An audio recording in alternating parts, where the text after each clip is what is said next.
பிரியமானவர்களே, இயேசுவின் நாமத்தில் நான் உங்களை வாழ்த்துகிறேன். இயேசுக்குள்ள நீ எப்பவுமே சந்தோஷமா மனமகிழ்ச்சியா இருக்க நான் வாழ்த்துகிறேன்.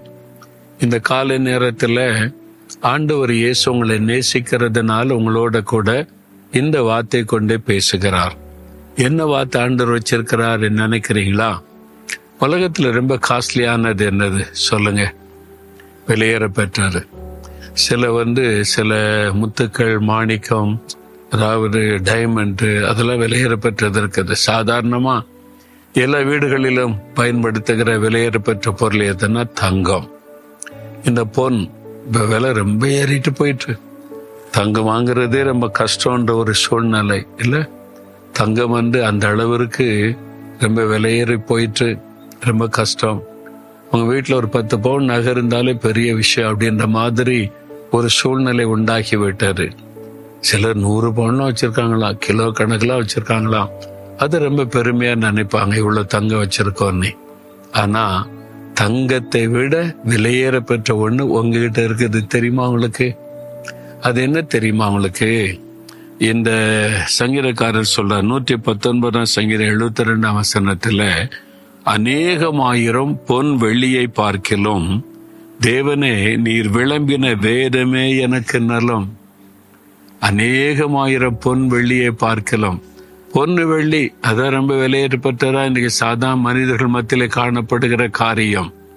அது இருந்தாலும் ரொம்ப பணக்காரனா நினைக்கிறாங்க. ஆனா பொண்ணும் இல்லைங்க, வெள்ளியும் இல்லைங்க, வேத புஸ்தகம் இருந்துன்னு வைங்களேன், நீங்க தான் பெரிய பணக்காரங்க. ஏன்னா இது அதை விட விலையேறப்பட்டது. பொன்னை விட வெள்ளியை விட விலையேறப்பட்டது கர்த்தருடைய வேதம். இது தேவனுடைய வார்த்தை. அது சாதாரண ஒரு புஸ்தகம் அல்ல. உலகத்திலேயே அதிகமாக விற்பனையாக கூட புஸ்தகம் வேற புஸ்தகம்தான். உலகத்திலேயே அதிகமான மொழிகளிலே மொழிபெயர்க்கப்பட்டது வேற புஸ்தகம்தான். உலகத்திலேயே அதிகமான புஸ்தகங்கள் இதை வைத்து எழுதப்பட்டு லட்சக்கணக்கான புஸ்தகங்கள் இந்த வேத புஸ்தகத்தை பற்றி எழுதப்பட்டு இருக்கிறது. அப்ப உலகத்திலே அதிகமான பேர் தினமும் வாசிக்கிற புஸ்தகம் இந்த வேத புஸ்தகம் தான். ஏனென்றால் இது தேவனுடைய வார்த்தை. மனிதன் எழுதுனான்னு வைங்களேன், ஒரு முறை வாசிப்போம், அப்புறம் அதை வச்சிருவோம், வாசித்தாச்சுன்னு. இத நான் ரட்சிக்கப்பட்ட காலத்திலிருந்து 72வது வருஷத்திலிருந்து நான் தினமும் வாசிக்கிறேன், தினமும் தியானிக்கிறேன். இப்ப பாருங்க எத்தனை வருஷம், 55 வருஷம் ஆகிவிட்டது. இன்னும் எனக்கு புதுசா இருக்குது. இன்னும் காலையில எழும்பணும்னு இதை வாசிக்காட்டா அவ்வளவுதான். எனக்கு அதை வாசிக்க புதுசா இருக்கு. எத்தனை முறை வாசித்தாலும் திரும்ப திரும்ப திரும்ப வாசித்தாலும் புதிதா இருக்கிறது. ஆண்டவர் பேசுகிறார். ஏனென்றால் இது தேவனுடைய வார்த்தை. நீர் விளம்பின வேதம், கர்த்தர் நமக்கு எழுதி கொடுத்திருக்கிற வார்த்தை. அதனாலதான் காலையில எழுந்த உடனே முதல்ல இதை வாசிங்க, தியானிங்க, ஜெபம் பண்ணுங்கன்னு சொல்ல காரணம்.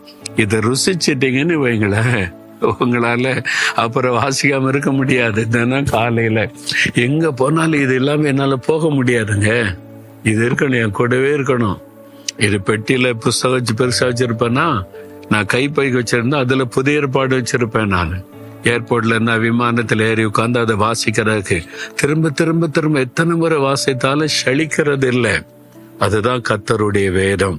நீங்க வாசித்து பாருங்க, நீங்க தியானிச்சு பாருங்க, உங்க வாழ்க்கையில இதுதான் முதன்மையான இடமாய் மாறிவிடும். அப்ப தேவனுடைய வேதம் தான் பெரிய பொக்கிஷம். அதை நேசித்து, அதை வாசித்து, அதை கீழ்ப்படி ஒப்பு கொடுத்துட்டீங்கன்னா உங்களுக்கு மிகுந்த சமாதானம் இருக்கும். கர்த்தருடைய வேதத்தை நேசிக்கிறவர்களுக்கு மிகுந்த சமாதானம். கர்த்தருடைய வேதத்தில் பிரியமாயிருந்து இரவும் பகலையும் தியானிக்கிற மனுஷன் செய்வதெல்லாம் வாய்க்கும். நீங்க செய்யறதெல்லாம் வாய்க்கும். எப்பவுமே சமாதானமா இருப்பீங்க. இந்த வேதத்தை நேசித்து தியானிக்கும் போது இந்த வேதத்தை சொந்தமாக்கி கொள்ளுவீங்களா? உங்களுக்கு ஒரு வேத புஸ்தகம் இல்லாட்டா ஒன்று வாங்கி கொள்ளுங்க. எங்க வாங்கணும் எப்படின்னு தெரியலன்னா எங்களுக்கு தெரியப்படுத்துங்க. இலவசமாவே நாங்க உங்களுக்கு ஒன்று அனுப்பி வைப்போம். எந்த மொழியில வேணும்னு கேட்குறீங்களோ உங்களுக்கு அனுப்பி வைப்போம். இது ஆண்டவருடைய வேதம். அந்த வசனத்தை நேசித்து ஆசீர்வாதத்தை சுதந்திரித்துக் கொள்வீங்களா? ஆண்டவரே, உம்முடைய வேதம் எனக்கு மன மகிழ்ச்சி. பொன் வெள்ளியை பார்க்கல உம்முடைய வேதம் தான் விலையேற பெற்றது.